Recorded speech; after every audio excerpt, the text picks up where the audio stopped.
everyone, I am Aslima Abu Samad. So we are going to assess the nose and sinuses. So before I start, so what is assessing the nose and sinuses? For assessment of the nose and sinuses involves a physical examination to evaluate the condition of the nasal passage, mucosa, sinuses, and other related to structure. These include checking for abnormalities like congnitions, discharge, and deformities, tenderness, or inflammation. So before you start, we need to gather the equipment.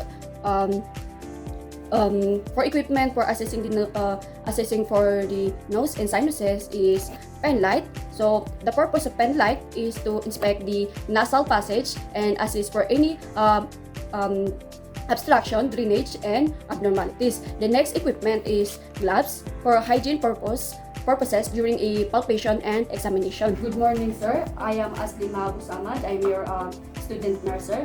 Ano po yung, what is your name, sir? And ano po yung birth date niyo, sir? Sinmokta, July 29, 2003. So, ang purpose po ng pag-assist ko po sa nose niyo, sir, titingnan po natin kung may allergies, may infection, may masakit ba sa ngilong niyo at sinuses niyo, and titingnan po natin kung may discharge ba na lumalabas ang nose niyo po, sir. And may question lang po ako, sir. May history po ba kayo sa family niyo na Wala.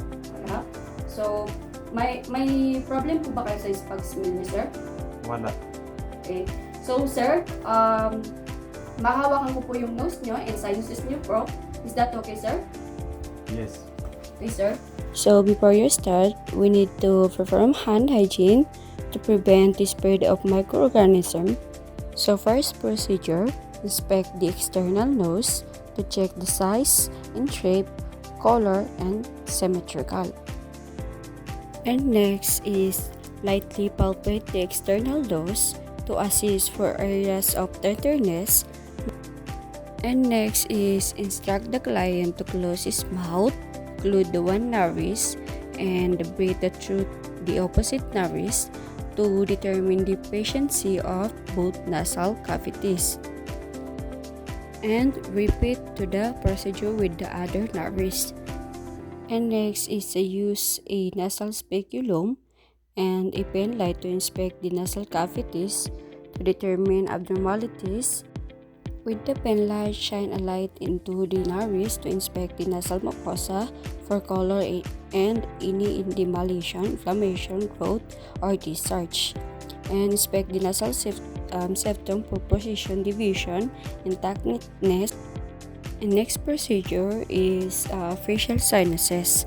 Palpate the frontal sinuses and maxillary sinuses to assess for any tenderness. Next is percuss the frontal sinuses and maxillary sinuses to assess for any tenderness. And last is document for any findings to your patient. For my patient is have no tenderness and have no smell loose and have no discharge.